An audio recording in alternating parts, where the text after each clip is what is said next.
Delete হওয়া contact number খুব সহজে ফেসবুকের মাধ্যমে ফেরত আনতে পারবেন।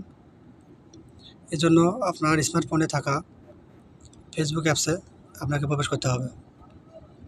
ফেসবুক অ্যাপসে প্রবেশ করার পর কর্নারে থাকা 3 লাইনে একটা ট্যাপ করে দিন। এরপর সেটিংস নামে একটা আইকন আছে, এই আইকনে একটা ক্লিক করুন। এরপর পাসওয়ার্ড অ্যান্ড সিকিউরিটি এই অপশানে একটা ক্লিক করে দিন।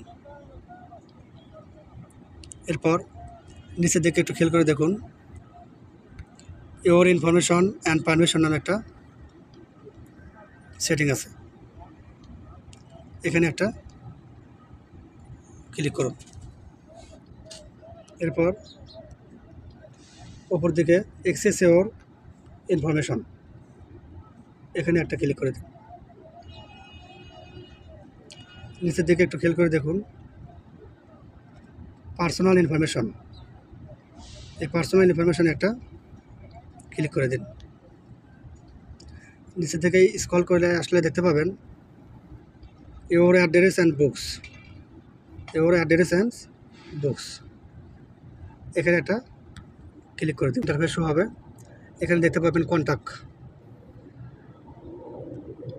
কন্ট্যাক্ট, নিচে দেখতে পাবেন আপনার ডিলিট হওয়া সকল নাম্বার এখানে আছে। এখান থেকে আপনি খুব সহজে ডিলিট হওয়া কন্ট্যাক্ট নাম্বারগুলো ফেরত আনতে পারবেন। সবাইকে অসংখ্য ধন্যবাদ। আসসালামু আলাইকুম।